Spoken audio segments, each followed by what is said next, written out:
What's up, you guys? Steven here for Off the Shelf Movie Night to talk to you about physical media, about Blu-rays, 4Ks, DVDs even.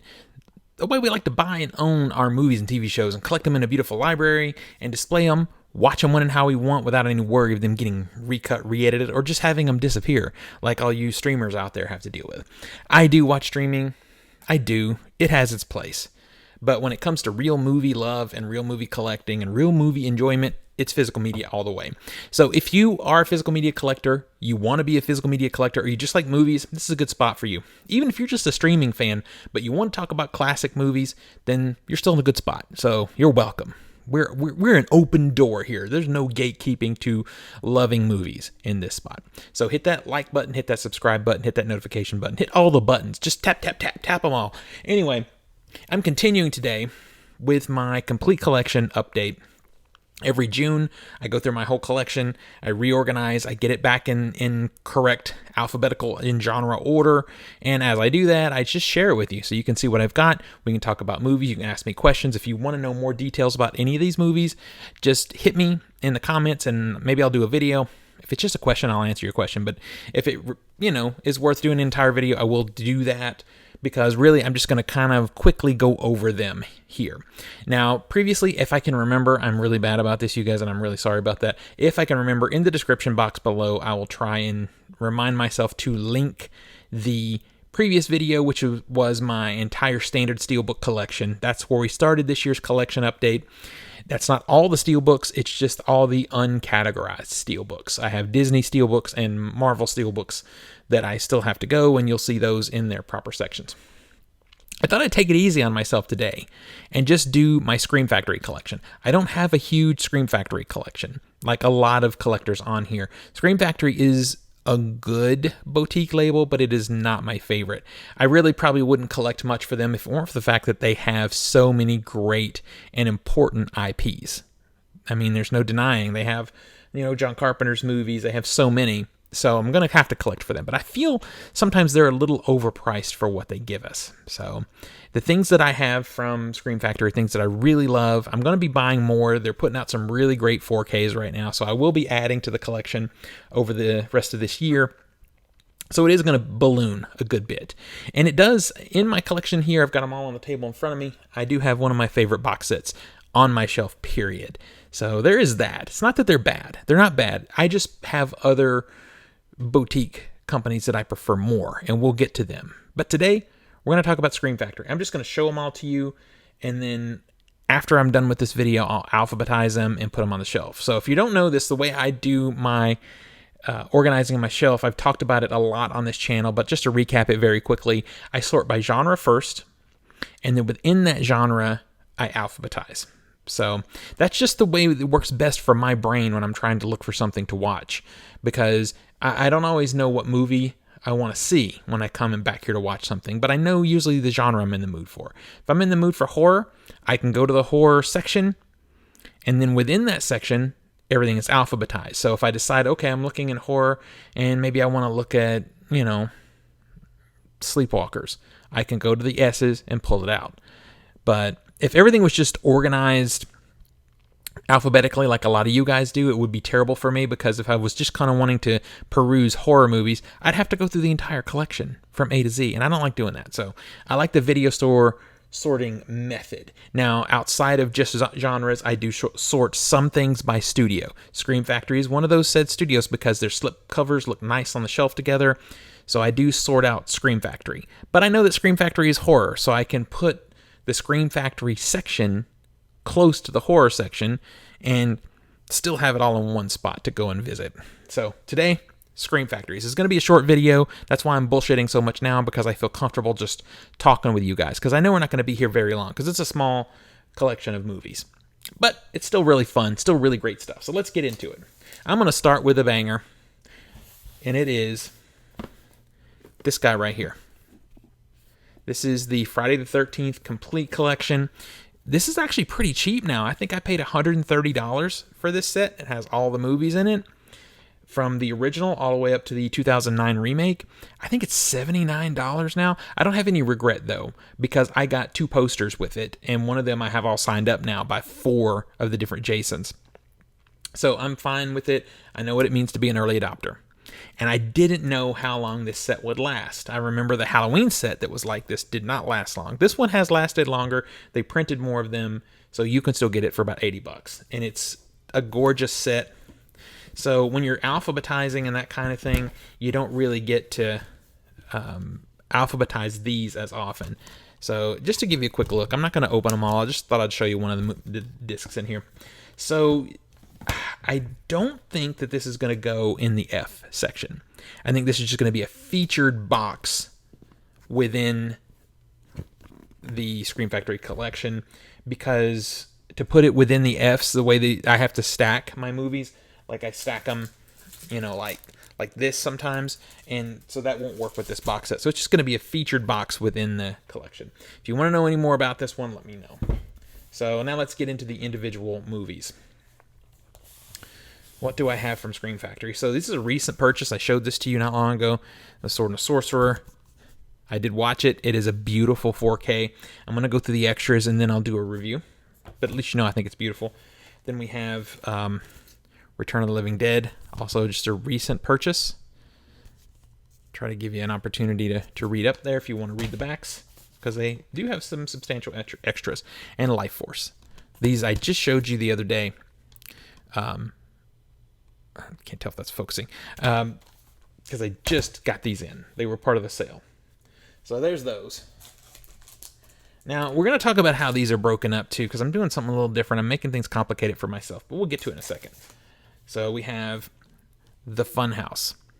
This is a Tobe Hooper film. It is a classic style. It's made in the early 80s, but it is a classic spooky carnival style movie. It's beautifully shot with anamorphic lenses. Highly recommend it. Alligator. This movie is so much more fun than it should be. It's got some really funny stop motion special effects. Robert Forster's great. Got the Carrie Steelbook. I kind of regret getting the Steelbook, to be honest. I don't have a lot of these Steelbooks. I prefer the slips, the black slips. I think they look cool. The Steelbooks just kind of stand out because I don't have many. And I have this Slumber Party Massacre Steelbook, and yes, I have them in bags because they scratch on the shelf together. Someone's always got some smart ass thing to say about it. But Battle Beyond the Stars. This is a fun kind of Star Wars wannabe. There's no laser swords in this, Jedis and that kind of thing, but it's Roger Corman saying, "Hey, I saw Star Wars made some money. Let me do that too." I think these are the only Steelbooks I have left in the Scream Factory line. I prefer the slips as often as I can get them. I had some John Carpenter Steelbooks, but I flipped them when the 4Ks came out because they were just Blu-rays. Serial Mom. I love Kathleen Turner, and the fact that Roger Waters got her to be in a horror movie is just peak. It really is. This is top tier. It's not traditional horror. It's more of a campy film with horror elements. My Bloody Valentine with the slip. I love this movie. I think, is there a 4K coming or already out? I'm going to have to keep an eye on that. Because if it's not out now, it's coming. They're definitely going to do a 4K of it. All right. Get these mixed up here because I already showed you those. All right. Now, here's a stack over here. So I have the Misery release here. Now, I know that Kino Lorber did a 4K. I'm probably going to pick that 4K up, and I doubt that I keep this. Part of me kind of wants to keep the slip and put it on the 4K. I might do that. It kind of destroys the collectability of both the slip and, it makes the movie cheaper that's in here.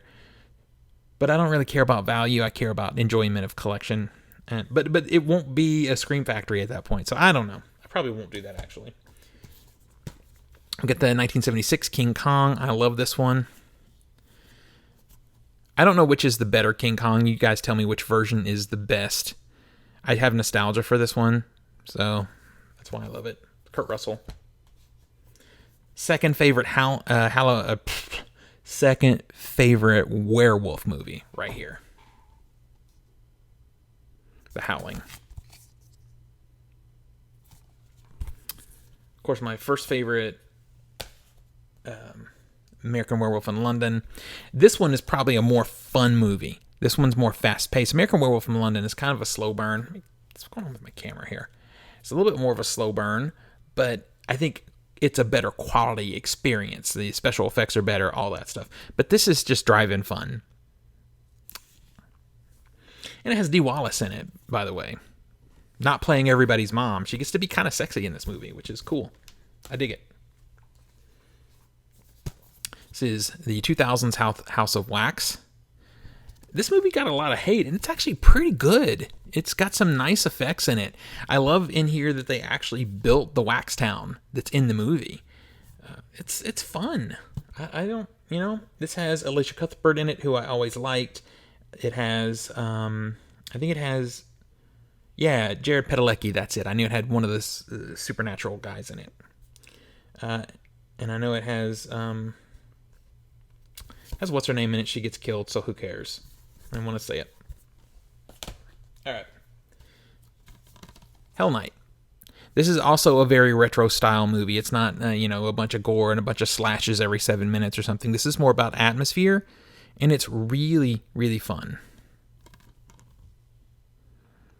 And it has it's iconic final shot. It really is the final shot of this movie that is so iconic. You've seen it. Even if you haven't seen the movie, you've seen it. Should I be showing you guys the movies inside the slips? You guys, I guess I should have been doing that.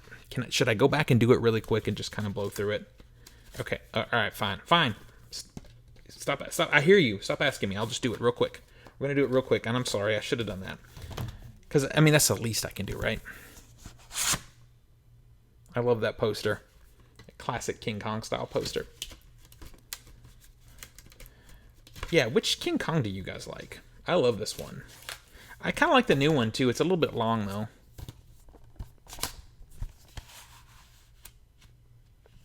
That's kind of a... Did I not flip that? Does it have reversible artwork? I know I'm taking longer now, but does it have reversible artwork? It does have, and I should have flipped it. Let's flip it. I hate doing this as I record, though, because I'm so sucky, because I get so nervous that I'm going to, bend it or something when I'm doing this. But, we're just chill. We're just hanging out, right? We're just having a chat. So, and I see some collectors in here that are just, like, super fast at the flip. They flip that artwork over and boom, boom, boom, they're back and going. But I think, I don't know, maybe it's OCD, maybe it's my vision impairment. I take my time with it because I don't want to bend the artwork. Yeah, there's the classic artwork. I should have done that before. Why haven't I done that? Because I always like to see, when there's a variety of art, I always like to see both options. That's the one thing I will say about Scream Factory when I talk about how they're kind of cheaper, like their quality is cheaper compared to what they charge, is their new 4Ks don't have reversible artwork. Like the 4Ks I'm not going to bother showing you because they don't have, well, I said that this one does. I'm telling you most of them don't, though. I'm not bullshitting you. But Alligator does. Also, I think it's better for the slipcovers to slide it in for the top. And I don't think this one does. Well, screw it. It does, damn it. But I'm telling you, with the newer ones, especially the John Carpenter ones, I just kind of became annoyed that they weren't giving us a reversible art option. Now, these old ones like House of Wax, definitely. That's the one we know from, that's the video store artwork. More people need to be watching this movie. It's actually really fun. Howling did not. I think that's when it started. My Bloody Valentine probably did, yeah. Because the Blu-rays. It's the 4Ks that kind of stopped doing the reversible art. I'm trying to go fast here, you guys. Serial Mom. Did it? It did. That's the one we know. That's the old DVD art. Very cool. Now these ones, like this Life Force one, let's see. Do we get extra art? No, we don't. Did I flip it? Because there's no art. That's what I'm talking about. Now I'm right. Finally I'm right. It's the newer ones. They've just stopped doing that. Be nice if I put the disc back in. I'm rushing because I don't like to take too long with this kind of nonsense, but it'd be nice if I did that. And yeah, I could go back and edit this, but I'm not gonna. I'm just going to leave it because we're just having a conversation and it feels more natural. All right, now I'm caught up. Now we're back. So Firestarter, the remake was awful. This is Drew Barrymore, little kid. She was so good in this movie. George C. Scott is terrifying, though. I think for me, George C. Scott really owns this movie.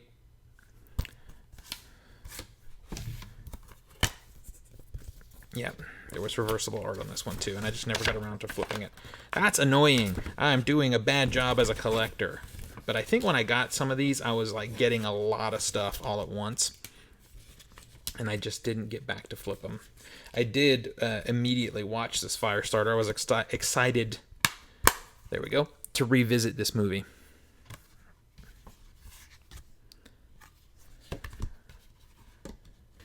And I keep trying to slide them in from the bottom when I know better. Slide them in from the top. All right, Explorers. It's a very nice slipcover on this one. And there's the original art. Because again, this is a DVD, this is a Blu-ray, and they still gave us the full treatment. Does anybody know why they stopped doing reversible art on the 4Ks as of recently? The Entity, this movie with Barbara Hershey, this movie terrified me the first time I saw it. I think it's Joel Silver is in this also. This is the artwork I remember from video stores. But yeah, there's a scene in here, a special effect that's a pretty well done special effect of Barbara Hershey getting attacked. Say it that way. Terrible. All right, so we have Drag Me to Hell. I love this one. I keep hearing that there might be a sequel, and this is obviously the poster art from the film, and I think from the DVD release also. I keep hearing that there might be a sequel to Drag Me to Hell. I don't know. Would they get the original cast back? I think they should. Scariest handkerchief ever put on film. You gotta love Sam Raimi, man. You gotta love him. All right. Army of Darkness. This was a recent purchase also. This is a heavy... It's got multiple discs. A heavy box.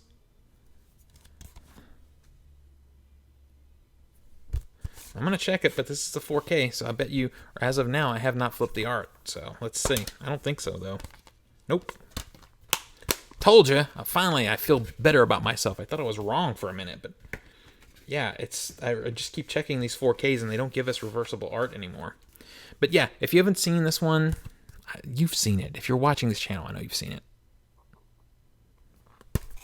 It's a very great release.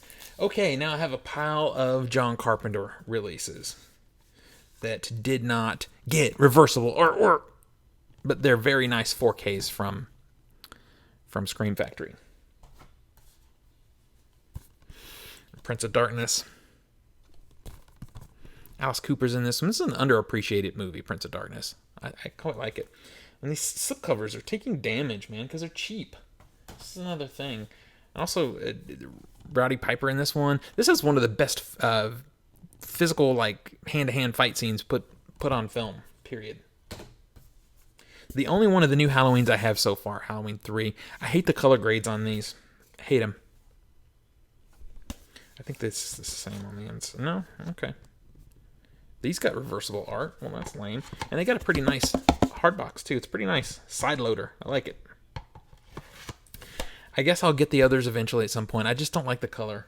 The color grades on these are not good. And I have this suspicion that down the line they'll get reissued again with the original color because it was better. The Fog. Adrienne Barbeau in this one. Very classic. Ooh, I'm bumping the mic. This one has reversible art, you guys. I flipped it. That's cool. Why did they stop doing it? Why did they stop giving us reversible art? Inquiring minds want to know. This has an amazing... Like, every Carpenter movie has an awesome score, but this one's underappreciated, and it's so good, you guys. Okay, Escape from New York here. Obviously, Adrienne Barbeau again, Kurt Russell. Let me check it now. I gotta make sure all of them didn't get reversible art. No reversible art on this one. So, what are you gonna do? All right, you guys, that is it. That is all I have Scream Factory wise right now. It's a very small collection. I am going to be getting more. I need to get People Under the Stairs. That's the next one that I want to get. They have a Creep Show, the Creep Show 4K. I'm going to pick that one up. They're so expensive for what you get, but they have some really good IP, so I'm going to have to do it. Now, to the specific issue that I have that I'm going to have to do. So I have, as you could tell, I already have all these John Carpenter 4Ks sorted out. Now I got to straighten them all back up because I stacked them wrong. Because I also, within my collection, I like to do, for directors that I really love, not every director, but directors that really matter to me, like Carpenter, I like to do a director section. So I've got all these sorted already, separate. And then to them, I'm going to add non-Scream Factory releases that are John Carpenter films that I have, like this Christine 4K Steelbook. Very lame on the back, but I mean, it's a pretty cool, looks like a newspaper ad for the car. I'm going to add that to the stack. And I have the original Lionsgate 4K of Halloween, which has the good color grade. I will never get rid of this one, period. This one is accurate and proper, and this is the one that I watch. So that one goes in the stack. Then the Universal release, 4K release of The Thing, also goes in the stack. Now these movies will be kept with the Scream Factories because most of them are Scream Factories, but I'm going to have this as a John Carpenter section. Now, also something that is happening, and I'm starting to work on it, but I've got to go dig into my Arrow releases to do this properly. Let me show you. Try to get to them really quickly. Should I do a Sam Raimi section? I think maybe I might do a Sam Raimi section also. Come on. There we go. Got it. All right, so I have two Tobe Hooper films in here. The Funhouse and Life Force. But I love Tobe Hooper. Tobe Hooper is an important director to me. His movies are a huge influence. Texas Chainsaw Massacre, Poltergeist, that kind of thing. So I'm going to sort through and pull out all my Tobe Hoopers and do a section for him. And I probably will also... It doesn't really matter where I keep that one, honestly, because his movies are spread across Kino Lorber and other distributors. Arrow Video has Eaten Alive. I have that over there. But I probably, because of these two films, will just keep it there, and kind of neat to keep it beside the John Carpenter collection. So all of that in the one spot. I think that's kind of neat. So tell me what you guys think. Let me know what you think of my collection. Any movies you want me to talk more in depth about, please let me know in the comments. Until next we meet, pull something cool off the shelf, share it with your friends and family, and remind them why physical media is the best way to watch films and TV at home. I'll see you guys on the next one. Follow me on TikTok, yo!